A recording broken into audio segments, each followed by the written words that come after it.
Hello, everyone. Thank you for being here. You're listening to Heart with Saima, the podcast show for people searching for that courageous person within us who wants to be inspired by listening to stories of ordinary people doing extraordinary things. I'm Saima Dillon, your host. Thank you for taking the time out of your day to be here. Let's dive right in. We are sharing. Women of Noor is a women empowerment group. It is a place on Facebook that I created, around 5 years ago. And I think, Mamoona, you've been on the group from the beginning. Yeah. And the women empowerment group for me was just simply creating a safe place where I could express my thoughts. And I myself feel that I'm a strong, courageous woman, and I felt that sometimes I had difficulty, when I see other people, and I would feel that why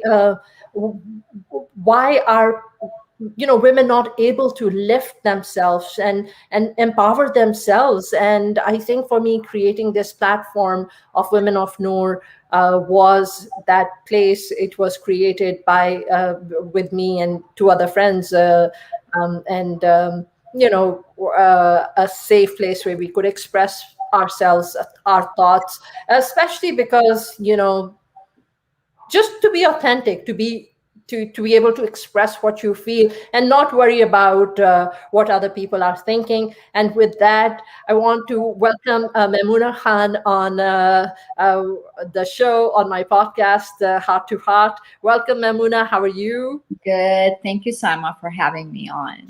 Absolutely. So we've started, sharing stories of I feel courageous women who have the strength and the resilience to put themselves first, to put themselves where they realize that their feelings and they matter. They love themselves enough to want to bring change. And the platform is not the podcast is not about bashing men, or that's not the intention. The intention is simply to show that in order for you to find your voice, to be authentic, to be true to yourself, you do have to find that inner courage to stand up to whoever is not in sync with you and tell them that something is wrong. I'm on the wrong track. Maybe our journeys are not meant to be together. And then you try to find yourself and build yourself, and you become an example for other women as well. So, Mamoona, how about I before we move forward, I give you the screen so you introduce yourself. Okay. My name is Mamoona Khan, and I am a single mom, and I have two beautiful kids. One is 10, Noor, and I have a son who's 18, Murad. And I'm a licensed professional counselor. I'll just give you a brief history, or else we could go on forever. So I was born in Karachi, Pakistan, and I moved there from there when I was like 3 years old because my dad was in the oil business.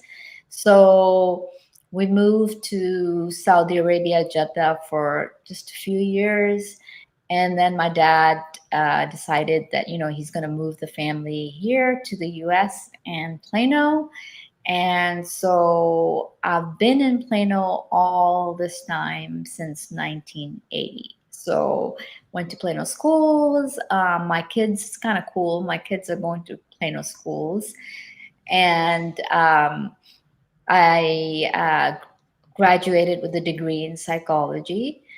And my childhood was probably the most amazing, amazing time of my life. And I was a daddy's girl. And so my dad was in Switzerland. And so every summer I got to go play in Europe. and was very fortunate. And I have three siblings. And then as far as school went, I decided I wanted to major in psychology because I have always felt like since a very young age that um, people find it very easy to talk to me. So even now, like I'll go somewhere and my kids make fun of me, like um, nobody knows what I do for a living, and they'll start telling me like, "Hey, this is happening in my life, and this is happening in my life," and my son will always tell me like, "Mom, cut him short. You already worked and stuff like that. Like, you don't have to, go on and help everybody." But I feel like the world that we're living in right now, I think it's extremely important for women to help other women. And by no means am I saying that men don't need help. Men need help as well. And by no means am I saying that, like we need to empower women so that we could treat men badly. No. I think it's very important to teach our kids that um, both parties are extremely important, like female and male. Like there are certain things that male um, can naturally do that we have to work really hard to do. And there's certain things that we can do very easily that it doesn't come as easy for I mean, them. both genders are different, right? They're They very have different roles, different strengths. they can work with each other, with each Yeah. other's strengths and weaknesses. Yes, different strengths. And I think what happened was like I when with women empowerment, I think what happened was like this is just my opinion. I think that our parents' generation and their parents' generation, it was more like you get married and you stay with the person, good or bad, right? And so I think a lot of women may have stayed, or a lot of men may have stayed because of the pressure of kids and society. Society is a big thing. And but now I think our generation is kind of realizing that, okay, well, I can tell you my story. This is that okay, Simon? Of course. Okay, so I got married to a physician in 2002, and it was a very like I met him. It's so funny. I met him at a psych hospital because I was working at a psych hospital as a therapist, and he wasn't a patient. He came to do physicals for the patients, and so that's how we met. And then we got to be friends, and like I think you're kind of like uh, especially for my dad, I always wanted to please my dad, and I was like, oh my god, okay, like what are the chances of me meeting a Desi man and doctor and everything fits, and my dad's going to be so happy. The only thing that I think I did not take into consideration was that I grew up here and he grew up not in Lahore but in like Sahiwal, so like smaller Very, people. very different mindset.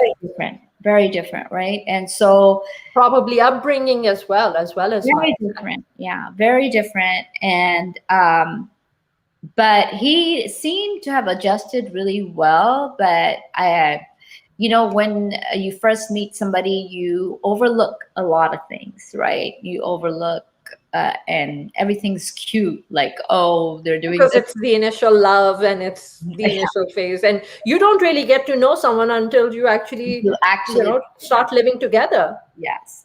So in my case, he told me that he had a very dysfunctional family, and he had nothing to do with his family, and he escaped here, and he did not want to have anything to do with his family. We went to premarital counseling, and I remember like the psychiatrist telling me, and I didn't believe him. He said, "You know what?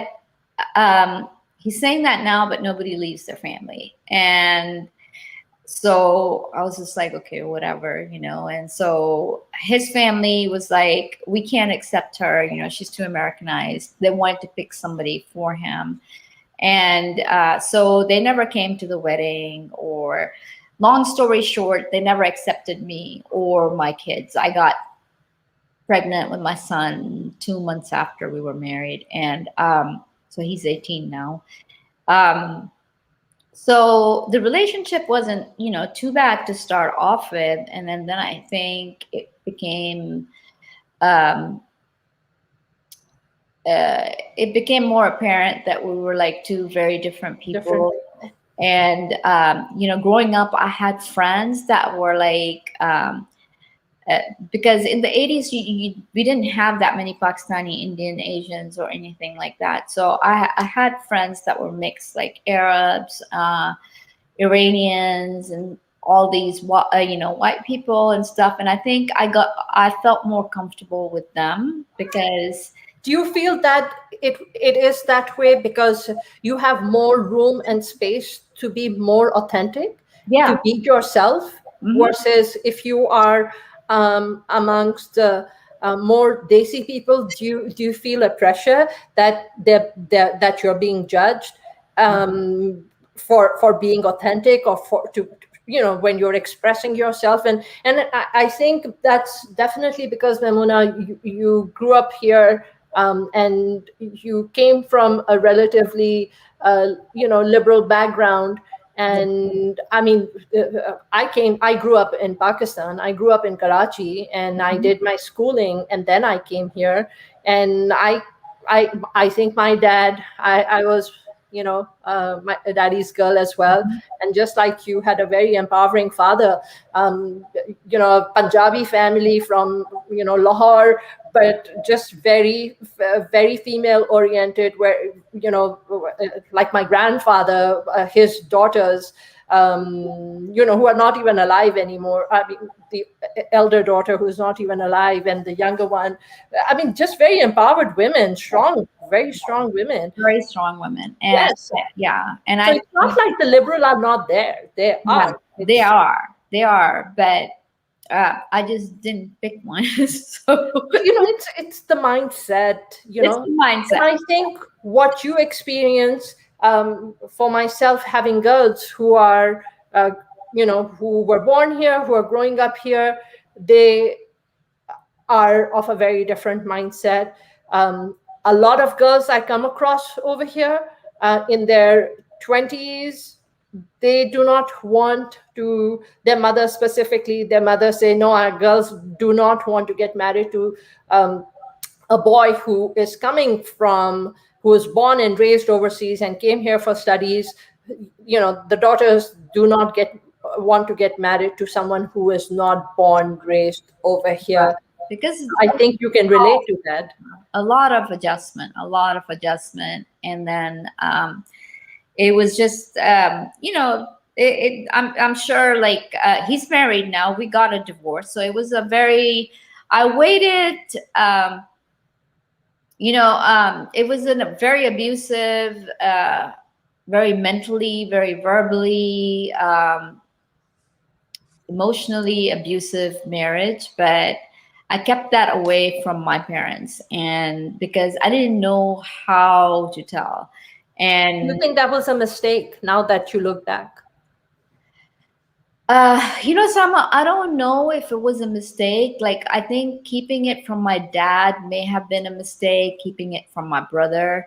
But my mom was like of the mindset that, hey, this is what it is. This And is it. Live with it. yeah, and she would say like these things, like, I don't know if you heard these, like, um, even if a cow kicks you, like, he's giving you milk, it's giving you milk, like, Yeah. so it is just like really weird stuff. And so it would have been really hard to tell them what I was going through, and I didn't want to tell my brother because um I didn't want any bad blood between him, and so because kids are involved, and finally, I think it took for me like um, so as far as women empowerment, so I started with a friend of mine. I started a group called World Noor Foundation, right? Yes. And so that was for women empowerment. And what that was for was a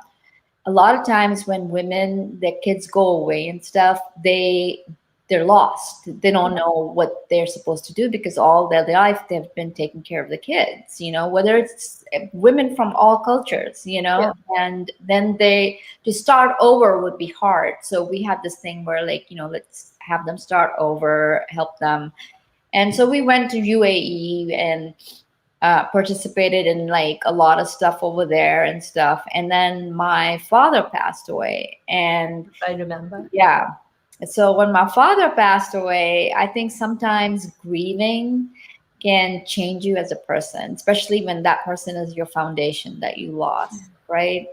He was your strength. He was my strength. And so when my father passed away, I waited for a few months and I was like, what am I doing? Like this man is treating me like, you know, like I'm a servant, or telling me stuff like, oh, you only get invited to parties because he's a doctor, or taking like all my self-esteem away, and so and then um not And people do that to other people when they themselves are feeling weak yeah, within, then they start expressing themselves, right, they start becoming abusive because yeah, they think they're going to regain their strength. right. And I think when um I had it when I saw my son growing up, and like if he would yell and scream, my son would try and protect me, and I was like, okay, what am I teaching my kids? Like I'm teaching them that it's okay. So that's when I made up my mind. And he used to, believe it or not, he used to threaten with me with divorce all the time, and I used to be scared. And one fine day, I just said, that's it. And I went and I filed a protective order because he was abusive. And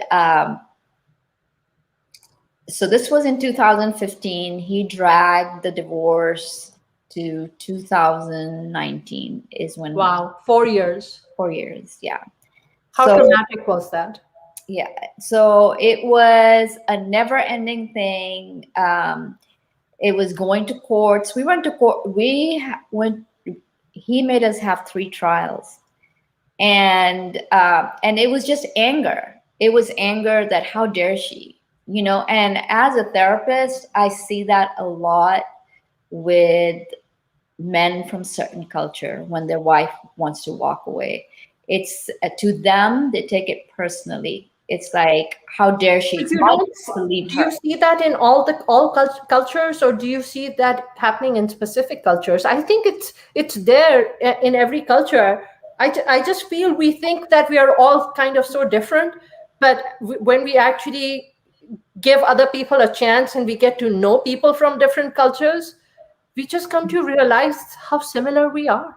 Yeah, that's true. That's true. But like I think like with Caucasian men, I've seen like, when they leave more peacefully, and they leave more often, right? Their divorce rate Yeah. is much higher than ours. But I think with ours, it's more of, I've noticed in Arab people that I've dealt with, in Iranis, in different cultures, like they take it to a point where I'm just gonna destroy her. Like how dare she? Becomes an ego issue. A big ego issue. Like big ego issue. Now, if they were to leave her for another woman, that would be a complete different ball game, right? But generally, what I see is that they usually don't they still don't leave the wife.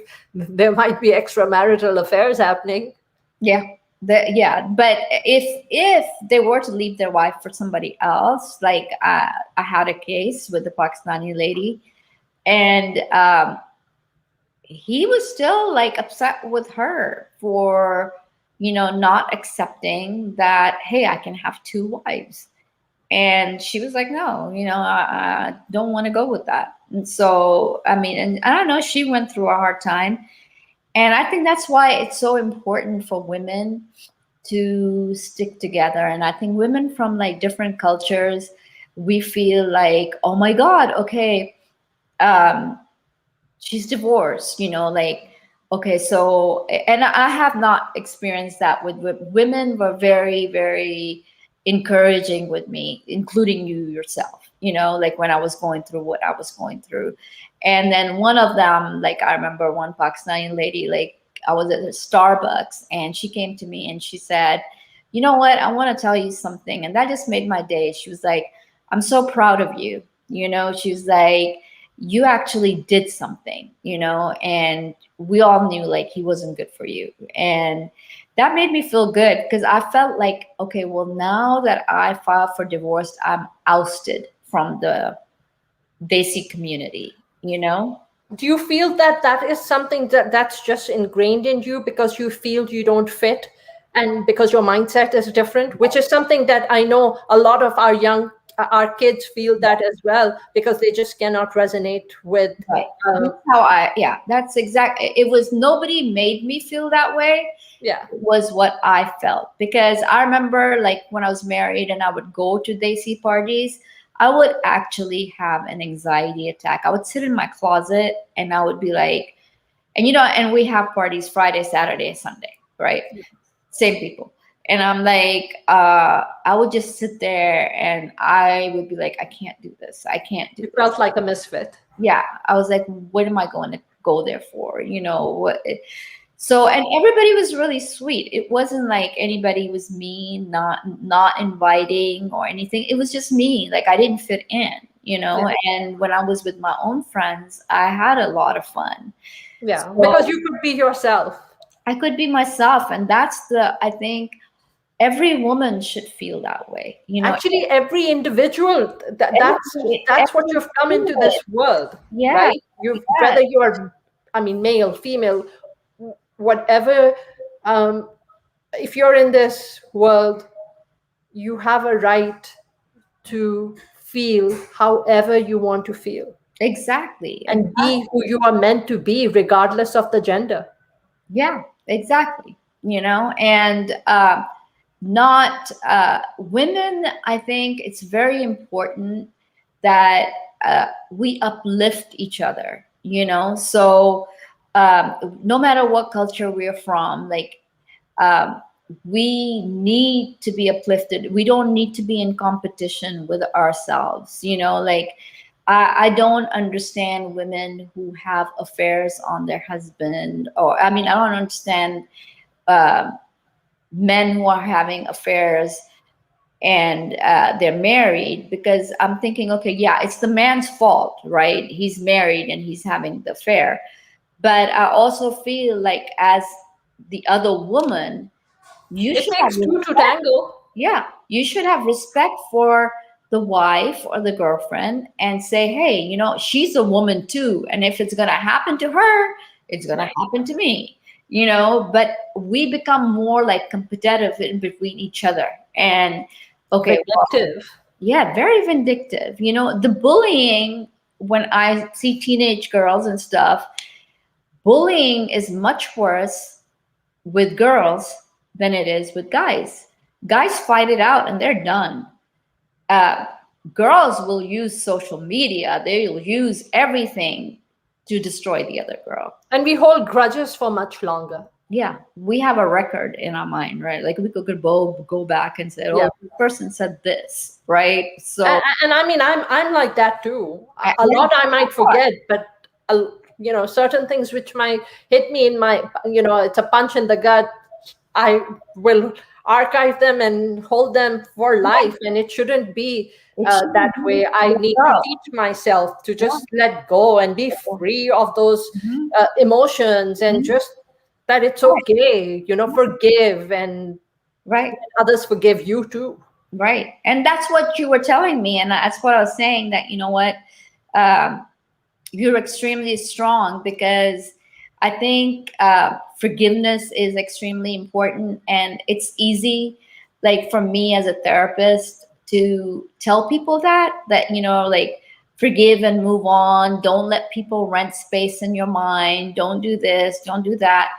But I've noticed. Because it's like poison. Right. But in your own personal life, like with me, in my personal life, like when things happen, I'm just like, God, I can't believe it. Like, I can't forgive him for this. Like, how could he do this to his own kid?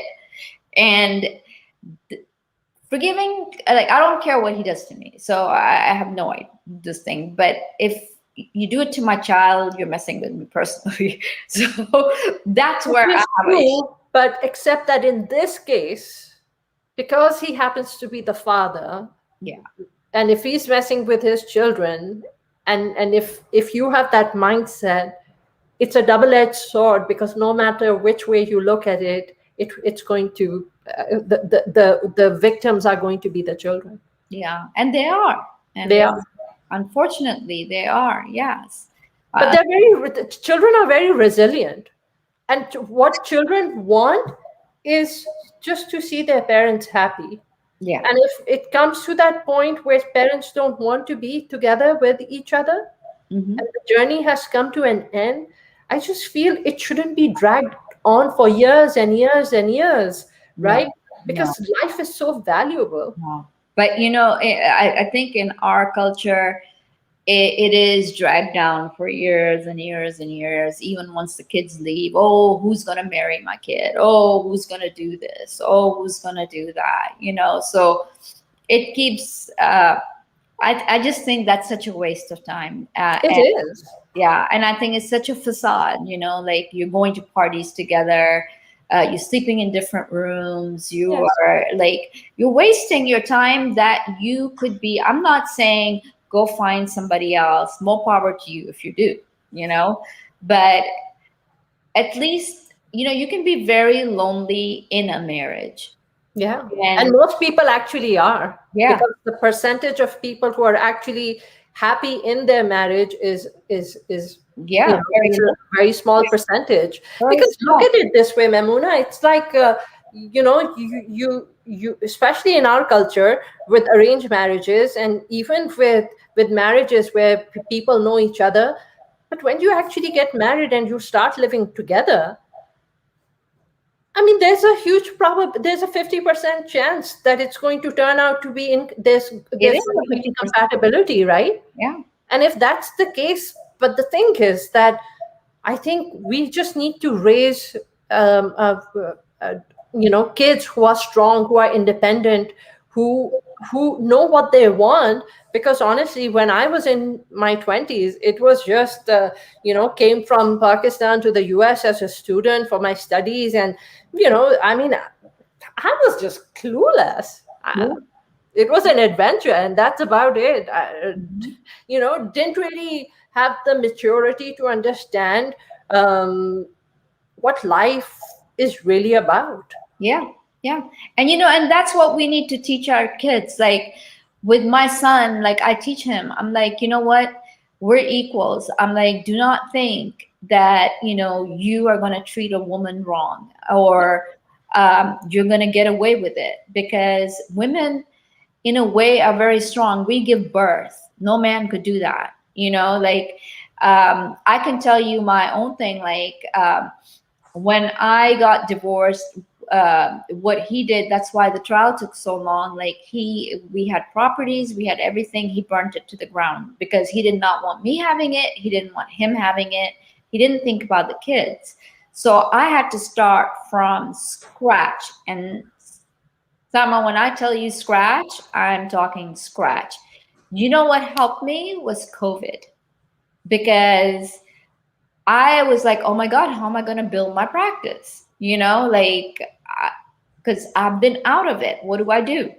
And because I was doing it like voluntarily and stuff like that, but not like a full time practice. And So, and he wasn't paying child support. And so I was like, okay, what do I do? We can't be on the streets. And so, um, thank God, COVID, well, good thing about COVID, all of a sudden I was seeing like 9 patients a day because people were like distraught and like, anxiety. And Yeah. that's what the biggest lesson I learned, and I want to tell all women, is I used to be scared of how am I going to provide for the kids. But then I learned, you know what, we don't provide, God provides.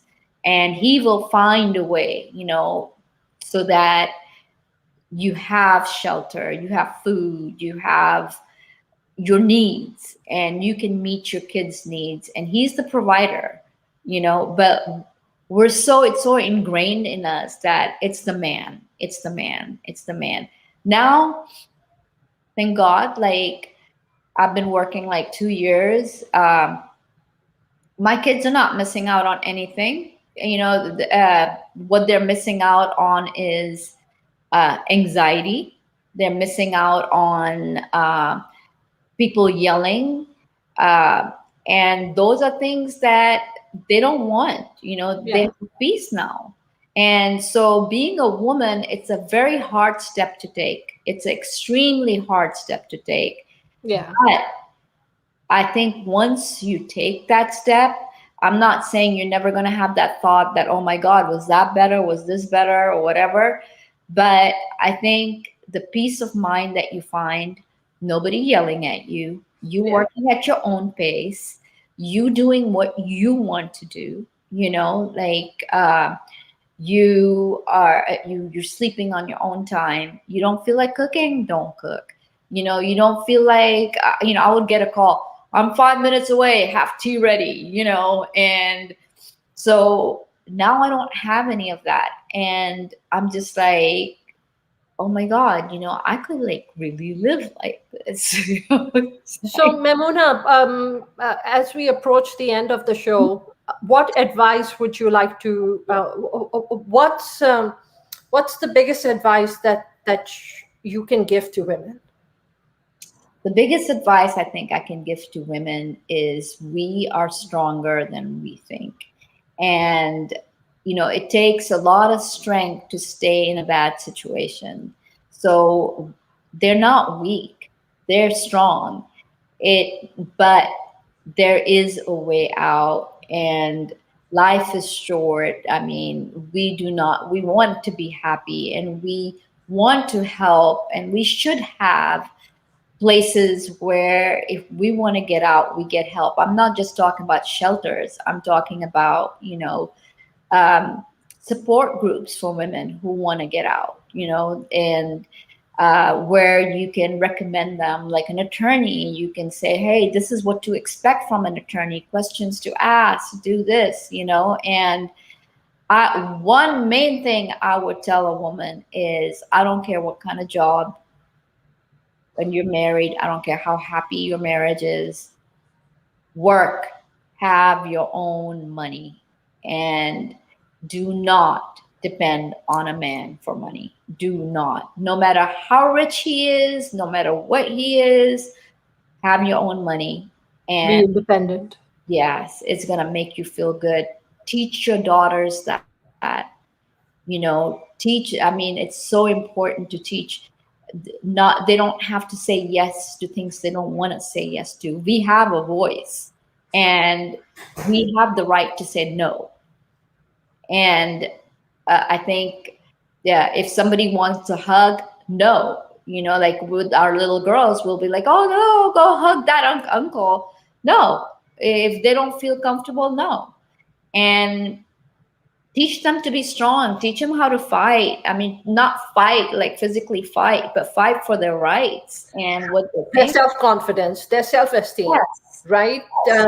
Instead of having, especially if you've come from, India, Pakistan, these countries, instead of teaching your kids, and even for people who are watching overseas, because I do have people who watch overseas, don't raise your kids to just be mediocre kids, and the no, mindset that your purpose for girls, the purpose of coming into this world is to grow up and get married, No, and then the husband will be a provider and you're going to be, a no. housewife. There's more to life than So just. much more to life. Get your education first, then get married, enjoy your marriage, then have kids. Don't go by, oh, okay, well, you're 25. Oh my God, you're not married. What's going to happen to you? Or you're dark skinned, you're not light, so you don't have much choices. You know, tell your kids how beautiful they are. Get your kids self-esteem up.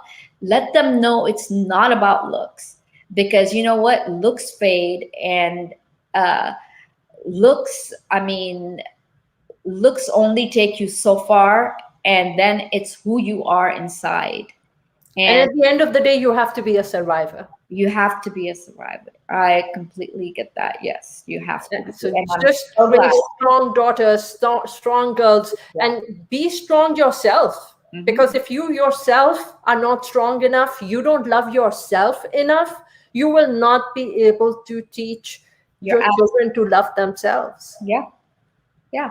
So I consider myself a survivor, and I am so thankful because I feel like the best thing I have done for my children is that they look at me and they're like, my You have daughter a kick-ass can mom, do it. a My strong, son, courageous, kick-ass mother. yeah, yeah. And my son knows not to mess with women, because you do that, Yeah. this is what you're going to end up with. So yeah, it's important what we teach our kids. And I think it's really important to help other women, instead of putting them down, gossiping, doing all this stuff. This is all BS. I mean, uh, help people. If you can't help people, then don't say anything.